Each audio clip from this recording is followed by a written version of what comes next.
கானா வினோத்தை வந்து திவாகர் அவர்கள் தீண்டத்தகாதவன் அப்படின்ற மாதிரி ஒரு வார்த்தையை பயன்படுத்தியிருக்கிறாரு. ஒரு ஷோக்குள்ளே போயிட்டு ஒரு ஜாதி பற்றி பேசுறதுக்கு இவருக்கு என்ன தகுதி இருக்கு? டக்குன்னு தூக்கி ரெட் கார்டு கொடுக்கறதுக்கு வாய்ப்பு 100% இருக்கு. திவாகர் அவர்கள் வந்து தொடர்ந்து இந்த பெண்கள் விஷயத்தில் வந்து அதிகமாக இன்வால்வ் ஆகிட்டு இருக்கிறாரு. எந்தெந்த இடத்துல தொடக்கூடாத பகுதிகள்லாம் அவர் தொட்டு பண்ணுறதா நான் கேள்விப்பட்டிருக்கேன். பெண்களை பார்த்தாலே ஒரு மோகம் வருது. ஓகே, இப்போ இந்த அபியூஸ் அப்படின்றது என்ன மாதிரியான அபியூஸ்லாம் வந்துட்டு பண்ணியிருக்காரு அந்த பெண்களுக்கு? ஏன்னா இவரே தேடி போயிட்டு அந்த ஃபீமேல் கிளைண்ட்ஸுக்கு நான் ஃப்ரீயாகவே பண்ணுறேன், நீங்கள் எனக்கு காசு கொடுக்காதீங்க.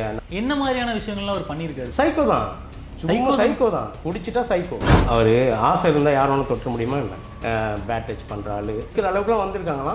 நீங்கள் நினைக்கிற மாதிரி நார்மல் பர்சன்லாம் கிடையாது, பக்கா குடிக்காது. இவருக்கு வந்து கல்யாணம் ஆகிடுச்சு, ஆனால் டைவர்ஸ் ஆகிடுச்சின்னு சொல்லி டைவர்ஸா? எனக்கு மேக்கப் பண்ணணும், கேர்ள்ஸ் தான் பண்ணணும். குடி வந்து நானே பார்த்தேன், அவர் குடிச்சிட்டு ஆடுறத நான் நேர்லயே பார்த்தேன். என்ன மாதிரியான வசதிகள் உங்ககிட்ட அவர் கேட்டார்? ரூம்ஸ் போடணும்.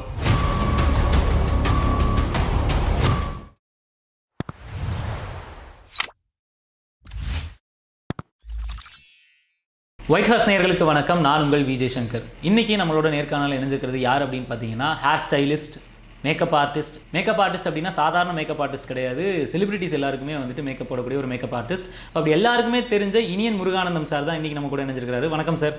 வணக்கம் ப்ரோ. எப்படி இருக்கீங்க? நல்லா இருக்கேன், நீங்கள் எப்படி இருக்கீங்க? நல்லா இருக்கேன். இப்போ நம்ம பேச போகிறது வந்துட்டு எதை பற்றி அப்படின்னா, அந்த பிக் பாஸில் சூடு பறக்க ஒரு விஷயம் நடந்துகிட்டு இருக்கு. என்ன அப்படின்னா, திவாகர் அவர்கள் கானா வினோத்தை ஒரு தரக்குறைவான ஒரு வார்த்தையை பயன்படுத்தி பேசியிருக்கிறாரு அப்படின்ற ஒரு விஷயம் தான் பெருசாக வந்து பூகம்பமாக சோஷியல் மீடியாவில் போயிட்டுருக்கு. என்ன அப்படின்னா, கானா வினோத்தை வந்து திவாகர் அவர்கள் தீண்டத்தகாதவன் அப்படின்ற மாதிரி ஒரு வார்த்தையை பயன்படுத்தியிருக்கிறாரு. இந்த வார்த்தையை பயன்படுத்தினது சரியா அப்படின்ற ஒரு கேள்வி எல்லாருக்கிட்டையுமே போயிட்டுருக்கு. ஸோ இதை பற்றி நீங்கள் என்ன நினைக்கிறீங்க? ஃபர்ஸ்ட் ஆஃப் ஆல் வந்து என்னென்னா, பிக் பாஸ் அந்த ஷோவில் இருக்கிற போட்டியாளர்கள் வந்து இருக்கிறதுக்கு தகுதியே இல்லாத நபர்கள் தான் இப்போ வந்து போட்டியாளர்களாக இருக்காங்க. அதில் வந்து இந்த திவாகர்லாம் இருக்கிறதுக்கான தகுதியே கிடையாது. அவர் தகுதியே இல்லாத ஒரு ஆள். எப்பயுமே இந்த அவருக்கு மேலே ஒரு ஃபேமை உருவாக்குறதுக்காக, அவர் மேலே ஒரு கான்ட்ரவர்சி உருவாக்குறதுக்காக, அவர் வந்து அந்த ஃபேம் லைட், அந்த சொல்லுவாங்கள்ல லைம் லைட்லேயே இருக்கணும் அப்படின்றதுக்காக ஏதாச்சும் ஒரு பேசணும், ஏதாவது ஒன்று நம்ம கொண்டு வரணும்னு சொல்லிட்டு இந்த சாதி அந்த பிரச்சனைகளை வந்து அவர் கையில் எடுக்கிறார். இந்த ஆணவ கொலையில் நீங்கள் பார்த்தீங்கன்னா, அவர் வந்து சாதியை பற்றி பேசி பெரிய ஃபேம் ஆகி தான் இந்த ஷோக்குள்ளேயே உள்ள வந்தார். மறுபடியும் வந்துட்டு இது பேச காரணம் என்னென்னா, அவர் வந்து என்னென்னா இன்னும் ஸ்ட்ராங் பண்ணிக்கணும், அந்த ஷோவில் இன்னும் ஸ்ட்ராங் பண்ணிக்கணும். மக்கள் ஒரு பூகம்பத்தை வெளியே வந்து ஒரு பூம் பண்ணணும், ஒரு மக்களை வந்து ஒரு ஏதாச்சும் கிளர்ச்சி ஆக்கணும். இந்த மாதிரி விஷயங்களுக்காக தான் ஒரு சாதியை சொல்லி அவர் பேசுகிற காரணமே அதுதான். இல்லைன்னா அவர் வந்து இந்த மாதிரி பேசுறதுக்கான வாய்ப்புகள் இல்லை, ஆனால் பேசவும் கூடாது. ஒரு பெரிய ஷோவில் வந்து ஒரு சாதியை பற்றி பேசுறதுக்கான ரூல்ஸும் கிடையாது, ரெகுலேஷன் கிடையாது. அவர் பேசுறது முற்றிலும் தவறு. ஒரு ஷோக்குள்ளே போயிட்டு ஒரு ஜாதி பற்றி பேசுறதுக்கு இவருக்கு என்ன தகுதி இருக்குது? இப்போ அதே மாதிரி அவர் வந்து டார்கெட் பண்ணி பேசுகிறார்ல, இவர் வந்து தகுதியே இல்லை இவங்களுக்குலாம். இப்போ நீங்கள் சொன்னீங்க இல்லையா, அவருக்கு வந்துட்டு தகுதி இல்லை அப்படின்னு சொல்லிட்டு. ஆனால் அவர் ஷோக்குள்ளார போயிட்டு என்ன பேசுகிறாரு அப்படின்னா, இவங்களுக்குலாம் என்கிட்ட பேசுகிறதுக்கு தகுதியே கிடையாது அப்படின்ற மாதிரி வார்த்தைகள்லாம் பயன்படுத்துகிறாரு. இவங்களுக்கு என்ன தகுதி இருக்குது, உங்கள் ரேஞ்சுக்கெலாம் நான் கீழே இறங்கி வந்து பேசுகிறது தப்பு அப்படின்ற மாதிரிலாம் பேசுகிறாரு இல்லையா. ஸோ அந்த மாதிரியான விஷயங்கள்லாம் வந்துட்டு எப்படி கன்வே ஆகுது மக்கள்கிட்ட, அது வந்துட்டு எந்த விதத்துக்கு தப்பான ஒரு விஷயம். ஆக்சுவலி தகுதியை பற்றி பேசுறதுக்கு இவருக்கு தகுதி கிடையாது. நீங்கள் முன்னாடி அந்த பிக் பாஸ் ஷோலாம் நீங்கள் பார்த்தீங்கன்னா, பெரிய பெரிய ஆளுங்க சாதிச்சவங்க, பெரிய பெரிய ஆக்டர்ஸு, இந்த மாதிரி விஷயங்கள் இருந்த இடத்துல இப்போ வந்து என்னென்னா தகுதியே இல்லாத ஆளுங்க போயிருக்காங்க. இவர் வந்து குறிப்பாக சொல்ல போனால், இவர் வந்து ஒரு நேற்று பெஞ்ச மழையில் பூத்த காளான் மாதிரி. இவருக்கு வந்து ஒரு பெரிய எதுவும் கிடையாது, ஒரு பெரிய படத்தில் நடிக்கலை. ஆக்டர் இது வரைக்கும் எந்த படம் வந்திருக்கு, எந்த படத்தில் அவர் நடிச்சிருக்க, என்ன கேரக்டர் பண்ணி, எதுவுமே ஒரு பேஸ் கிடையாது. ஆனால் இவர் சும்மா ஒரு நடிப்பாக இருக்குன்னு சும்மா பேசியே ஒரு கான்ட்ரவர்சி உருவாக்கி இவர் உள்ளே போயிருக்காரு. தகுதின்னு சொல்கிறது பேசுறதுக்கு இவருக்கு தகுதி இருக்குதான்னு சொல்லிட்டு முதல்ல அவர் சிந்திக்கணும். அப்புறம் வந்து நீங்கள் மற்ற ஆட்களை வந்து பேசணும், சரிங்களா? ஆகும்போது சொல்ல போனால் இவருக்கு வந்து தகுதியே கிடையாது அந்த ஷோவில் இருக்கிறது. அதே மாதிரி இவரை வந்து எல்லாரும் உருவ கேலி செய்கிறதா அவர் வந்து கம்ப்ளைண்ட் பண்ணுறதுக்காக அந்த கேமரா முன்னாடி போய் பேசியிருக்கிறாரு. எல்லாருக்குமே வந்துட்டு தெரிஞ்ச விஷயம் என்ன அப்படின்னா, இந்த கடந்த ஒரு பிக் பாஸ் ஆரம்பித்ததுலேருந்து இன்றைக்கி வரைக்குமே திவாகர் அவர்கள் எந்த ஒரு பிரச்சனை வந்தாலும் கேமரா முன்னாடி பேசுவார் அப்படின்ற ஒரு விஷயம் தான். இந்த தடவை வந்து உருவகேலி செஞ்சுட்டாங்க அப்படின்னு சொல்லிட்டு கானா வினோத்தை பற்றியும், எஃப்ஜே அவர்களை பற்றியும், ரம்யாவை பற்றியும் கம்ப்ளைண்ட் பண்ணுறதுக்காக கேமரா முன்னாடி போனப்போ கேமராவே திரும்பிடுச்சு. ஸோ அது வந்து இப்போ மீம் டெம்ப்ளேட்டாக வந்து சோஷியல் மீடியாவில் போய்கிட்டு இருக்கு. ஸோ இந்த விஷயத்தை பற்றி உங்களுடைய கருத்து என்ன? அவர் வந்து என்ன மாதிரியான ஒரு மனநிலையில் வந்துட்டு இருக்காரு இப்போ? ஆக்சுவலி வந்து நீங்கள் பார்த்தீங்கன்னா, இவர் தான் வந்து நிறைய பேர் வந்து உருவகேலி பண்ணியிருப்பார். நீங்கள் ஷோவில் கரெக்டாக பார்த்தீங்கன்னா தெரியும், இவர் தான் உருவகேலி பண்ணியிருப்பார். அதே என்ன பண்ண மாற்றி இவரை சொன்ன மாதிரி அவங்க வந்து இவரை சொன்ன மாதிரி அவர் வந்து ஒரு மக்கள் மத்தியில் ஒரு பிம்பத்தை இவர் மேலே ஒரு ஐயோ பாவம் அப்படின்ற ஒரு பிம்பத்தை ஏற்படுத்துறதுக்காக தான் இவர் வந்து என்னை இப்படி பண்ணிட்டாங்க, என்னை இப்படி உருவ கேலி பண்ணிட்டாங்க, என்னை அப்படி சொல்லிட்டாங்கன்னு சொல்லிட்டு ஒரு அங்கே வந்து ஒரு வேறு மாதிரி ஒரு கான்ட்ரவர்சி உருவாக்க தான் பண்ணுறாரு கண்டி, வேறு எதுக்காகவும். இப்போ இவர் வந்துட்டு கலைஞன், இவர் வந்து ஒரு நடிகன், ஒரு ஆர்டிஸ்ட் அப்படின்ற மாதிரி சொல்கிறாரு இல்லையா? அப்படி சொல்லும்போது இந்த மாதிரியான ஒரு விஷயங்கள், அதாவது இந்த ஏற்றத்தாழ்வு பார்க்குறதோ, இல்லாட்டி தகுதியை பற்றி பேசுகிறதோ, இல்லாட்டி இந்த மாதிரியான உருவகேலி பண்ணுறதோ, இதெல்லாம் வந்து ஒரு கலைஞனுக்கு இருப்பது அப்படின்றது சரியா? முதல்ல அவர் ஒரு கலைஞனான்னு யாருமே ஏற்றுக்கவே இல்லை, மக்கள் யாருமே ஏற்றுக்கல, நம்மளும் ஏற்றுக்கல. அவர் ஒரு கலைஞனா நீங்கள் சொல்லுங்கள், என்ன எவ்வளோ பெரிய ஆக்டர்ஸ் இருக்காங்க, எவ்வளோ பெரிய ஒரு நடிப்புனா அந்த பார்வையிலே கொண்டு வந்து அந்த சுச்சுவேஷன்லேயே அவங்கள இது பண்ணோம். இவர் பண்ணுறதுனால ஒரு நடிப்பா, இவர் கலைஞனா என்ன அளவு எந்த அளவுக்கு சாதிச்சிருக்காரு, அவர் என்ன படத்தில் நடிச்சிருக்காரு, என்ன பண்ணியிருக்காரு சொல்லுங்கள்?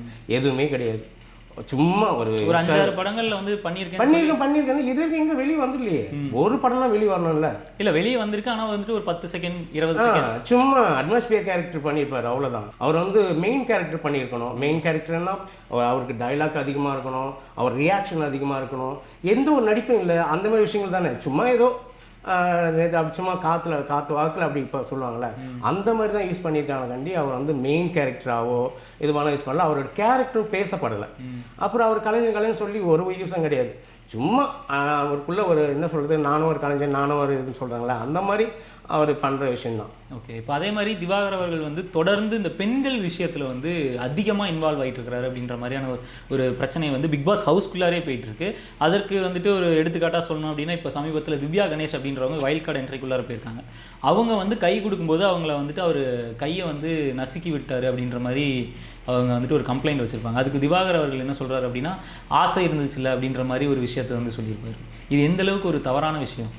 அவர் ஆசை இருந்தால் யாரும் ஒன்று தொற்ற முடியுமா இல்லை? தொடலாமா? முதல்ல ஒரு லேடிஸ் கை நீ ஒரு ஹேண்ட் ஷேக் கொடுக்குற, அவன் வந்து அதுக்கு அழுத்தியாக கொடுக்குறது. ஏன்னா அவர் வந்து ஒரு தெரப்பிஸ்ட்னு சொல்லிக்கிறார், பிசியோ தெரப்பிஸ்ட்னு சொல்லிக்கிறாரு. அவர் பண்ணுற வேலைகள் என்னன்னா, அவர்கிட்ட நிறைய வந்து நான் அவரை பற்றி கேள்விப்பட்டிருக்கேன். ஒரு மேல் கிளைண்ட்ஸுடைய ஒரு ஃபீமேல் கிளைண்ட்ஸ் தான் அவருக்கு அதிகம். ஏன்னா இவரே தேடி போயிட்டு அந்த ஃபீமேல் கிளைண்ட்ஸுக்கு நான் ஃப்ரீயாகவே பண்ணுறேன், நீங்கள் எனக்கு காசு கொடுக்காதீங்க, நான் உங்களுக்கு ஃப்ரீயாக பண்ணுறேன்னு சொல்லிட்டு அந்த மாதிரி தான் போயிட்டு ஃபீமேல் கிளைண்ட் பிடிக்கிறது தான் அவருக்கு வேலை. அதுமாதிரி ஃபீமேல் கிளைண்ட் பிடிச்சிட்டு இவருக்கு யாரெல்லாம் பிடிச்சாங்கன்னா அவங்கள வந்து பேட் டச் பண்ணுறது தான். இப்போ கையில் வலினா கையில் தான் நம்ம அந்த ஸ்ட்ரோக் கொடுப்போம், ஸ்ட்ரெச்சிங் கொடுப்போம். இது அந்த பிசியோதெரபிஸ்ட் ஸ்ட்ரெச்சிங்னு சொல்லுவாங்க. அந்த மாதிரி விஷயம் மூலமாக தான் அந்த வந்து நிவர்த்தி பண்ணுவாங்க. இவர் என்னன்னா வலி எங்கேயும் இருக்கும், ஆனால் இவர் இங்கே பண்ணணும் அங்கே பண்ணணும்னு சொல்லிட்டு எந்தெந்த இடத்துல தொடக்கூடாத பகுதிகள்லாம் அவர் தொட்டு பண்ணுறதா நான் கேள்விப்பட்டிருக்கேன். அவருக்கு அதே ஒரு ஹேபிட் தான். பெண் சபலிஸ்ட் தான் அவர், பெண்களை பார்த்தாலே ஒரு மோகம் அவருக்கு. ஓகே, இப்போ இந்த அபியூஸ் அப்படின்றது என்ன மாதிரியான அபியூஸ்லாம் வந்துட்டு பண்ணியிருக்காரு அந்த பெண்களுக்கு? பண்ணியிருக்காருன்னா எதுவும் இல்லை, நம்ம வந்து பார்க்கல, கேள்விப்பட்டிருக்கோம். என்னென்னா தெரப்பிஸ்ட் போகிறப்ப அவங்களுக்கு வந்து என்னென்னா நான் சொல்கிற மாதிரி பார்த்தீங்கன்னா அவங்களுக்கு வலி இங்கே இருக்கும், இவர் பண்ணுற இடம் எதுவாக இருக்கும். அவங்களுக்கு இப்போ வந்து என்னென்னா ஒரு டாக்டரு நம்மக்கிட்ட பண்ணுறான்னு சொல்லிட்டு அவங்களும் வந்து ஏதோ பண்ணுறாங்க, நம்ம ஸ்ட்ரெச்சிங் பண்ணுறாங்க, இது அப்படி தான் பண்ணுவாங்கன்னு சொல்லிட்டு. ஏன்னா மக்களுக்கு தெரியாது, நம்மளுக்கு தெரியும் எங்கெங்கே தொடணும் எங்கெங்கே தொடக்கூடாதுன்னு சொல்லிட்டு. இவர் இந்த இடத்துல தான் பண்ணணும், இந்த இந்த இந்த இடம்லாம் மெயினான ஸ்ட்ரெச்சிங் பாயிண்ட்டு இப்படிலாம் பண்ணுவாங்கன்னு சொல்லிட்டு நான் கேள்விப்பட்டிருக்கேன். அவர் இப்போ எப்படி எனக்கு கேள்விப்பட்டதுன்னா, நான் தெரப்பிஸ்ட்டு, எனக்கு வந்து ஃபிசியோதெரபிஸ்ட் டாக்டர்ஸ் தான் எனக்கு வந்து கிளைண்ட்டுங்க அனுப்புவாங்க. அப்போ அவங்க மூலமாக அவங்க சர்க்கிளில் இருக்க தெரப்பிஸ்ட் இருப்பாங்களே, அவங்களாம் எனக்கு சொல்லியிருக்காங்க, இந்த ஆள் வந்து இப்படி ஒரு மோசமான ஆள், பேட் டச் பண்ணுற ஆள், ஒரு 2-3 இதெல்லாம் பண்ணியிருக்காராம், பண்ணி கொஞ்சம் இதுவாக ஆகியிருக்கான், அடிக்கிற அளவுக்குலாம் வந்திருக்காங்களாம். பட் அது வந்து சமூகத்துக்கு மீடியாவுக்கு தெரியல, பெரிதளவில் ஊடகங்களுக்கு தெரிய வரல. ஓகே, இப்போ இந்த மாதிரியான விஷயங்கள் வந்துட்டு பிக் பாஸ் அவர்கள் ஏன் கண்டிக்கலை அப்படின்ற ஒரு கேள்வி எல்லாருக்குமே இருக்குது. ஏன்னா முன்னாடி பழைய சீசன்ஸ்லாம் வந்துட்டு ஒருத்தர் தன்னுடைய வாழ்க்கையில் முன்னாடி நடந்த விஷயத்தை பற்றி பேசினதுக்கே ரெட் கார்டு வாங்கிட்டு போன நடிகரும் இருக்கார்.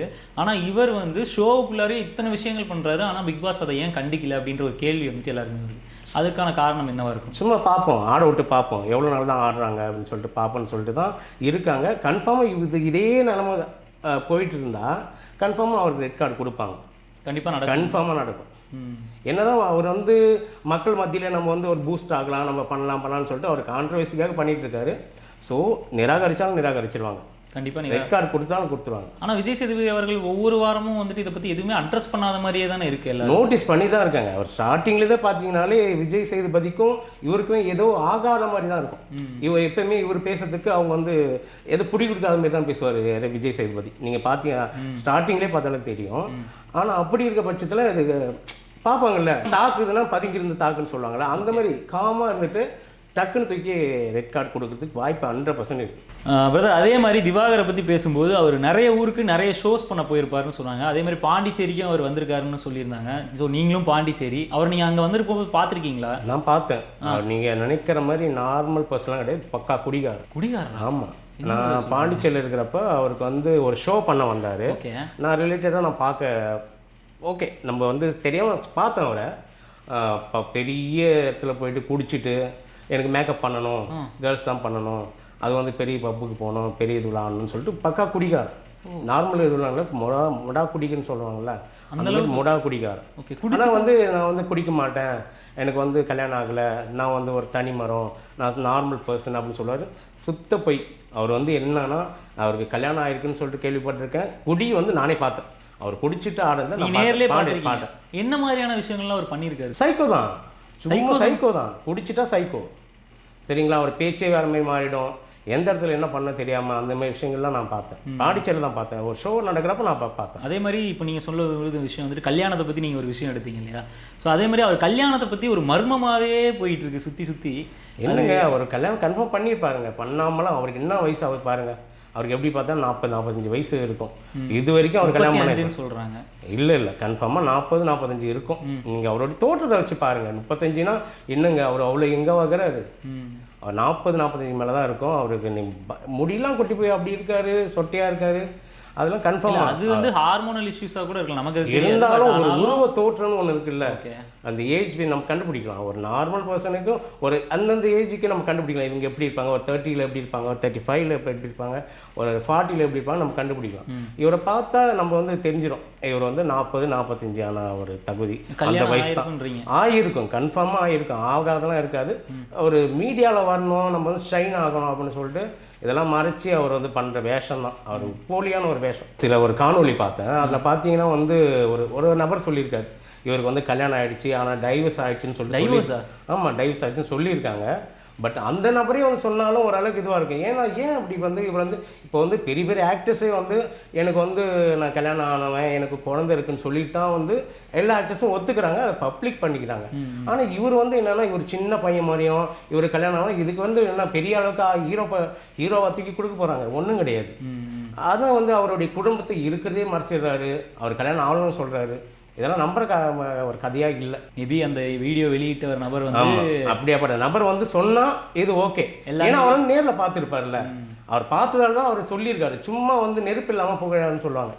அதனால அவர் பார்த்துருக்க வச்சு தான் இதை வந்து கரெக்டாக அவர் வந்து கிளைம் பண்ணியிருப்பார். கன்ஃபார்மாக அவர் கல்யாணம் ஆகியிருக்கும், அவர் டைவர்ஸ் பண்ணியிருந்தாலும் பண்ணியிருப்பார். ஏன்னா அப்படி தான் இவர் வந்து ஒரு ஃபேமுக்காக என்ன வேணாலும் பண்ணுற ஒரு கேரக்டர். நான் ஒரு ஷோவுக்கு அவர் அப்ரோச் பண்ணேன். நான் வந்து ஃபேஷன் ஷோ அதெல்லாம் பண்ணுறேன். அப்போ பேசுகிறப்பே அவர் சொன்னார், எனக்கு இந்த என்னென்ன இருக்கணும், எனக்கு இந்த மாதிரி வசதிகள் செய்து தரணும், இப்படி இருக்கணும், அப்படி இருக்கணும். என்ன மாதிரியான வசதிகள் உங்ககிட்ட அவர் கேட்டார்? ரூம்ஸ் போடணும், அவருக்கு வரத்துக்கு 15,000-20,000 காசு தரணும், ரூம்ஸ் வந்து 5 ஸ்டார் ஹோட்டலில் போடணும், ஃபுட்டு அப்படி இருக்கணும், ட்ரிங்க்ஸ் எப்படி இருக்கணும், இந்த மாதிரி விஷயங்கள்லாம் எனக்கு அப்பயே சொன்னார் அவர். அது வந்து அப்பா நம்மளுக்கு அந்த மாதிரி ஆளே தேவையில்லைன்னு சொல்லிட்டு நான் விட்டேன். ஷோக்கு நான் அப்ரோச் பண்ணேன், நான் நடத்துகிற ஷோவுக்கு அவர் அப்ரோச் பண்ணேன். அவர் இப்படி சொன்னார். ஸோ அவர் வந்து வெளியே வந்தால் தான் அதற்கான உண்மைகள் எல்லாமே வந்துட்டு தெரியும் நினைக்கிறேன். பெரிய பெரிய செலிபிரிட்டி அந்த அளவுக்கு கேட்க மாட்டாங்க, அழகாக வருவாங்க போவாங்க. இவர் வந்து பெரிய லெவலே கிடையாது. ஆனால் வந்து இவர் கேட்குற கேள்வியும் பார்த்தீங்கன்னா இவர் வந்து ஹாலிவுட்டில் நடிச்சிட்ட மாதிரி அவருடைய எண்ணங்கள் எல்லாம் அப்படி தான் இருக்குது. மேபி ஆனால் நல்லது. ஆனால் ஆகாமையே அவர் இவ்வளோ ஆட்டம் போகிறது வந்து சரியான விஷயமே கிடையாது. ஓகே, அந்த வீடியோ வெளியிட்ட நபர் வந்து எல்லா மீடியாலையும் எக்ஸ்போஸ் பண்ணால் அந்த உண்மைகள் தெரிய வரும்ன்றதை நம்ம கண்டிப்பாக நம்புவோம். வருவாங்க, உண்மை தெரியும். ஓகே, ஏன்னா நான் வந்து இதற்கு முன்னாடி இன்டர்வியூ எடுத்தவரும் அதை தான் சொன்னார், அவர் கல்யாணம் ஆகி டிவோர்ஸ் ஆகிடுச்சு. இப்போ நீங்கள் சொல்லும்போது எனக்கு இன்னும் ஷாக்கிங்காக இருக்குது. இன்னும் எத்தனை பேருக்கு அது தெரிஞ்சிருக்கும், அவங்க எத்தனை பேர் வந்து சொல்ல போகிறாங்க அப்படின்றது ரொம்பவே ஷாக்கிங்காக தான் இருக்குது. ஸோ வெளியே வந்து சொன்னாங்கன்னா அப்படின்னா நமக்கு தெரியறதுக்கான வாய்ப்புகள் இருக்குது. அதே மாதிரி பிக் பாஸ்லேயும் என்ன நடக்க போகுதுன்றது இந்த வாரம் கண்டிப்பாக தெரிஞ்சிடும். திவாகர் அவர்கள் ரெட் கார்டு வாங்க போகிறாரா இல்லாட்டி டைரக்ட் எலிமினேட் ஆக போகிறாரா அப்படின்றது நம்ம பொறுத்திருந்து பார்த்தா தான் பொறுத்திருந்து பார்ப்போம். நிச்சயமா சார், நன்றி.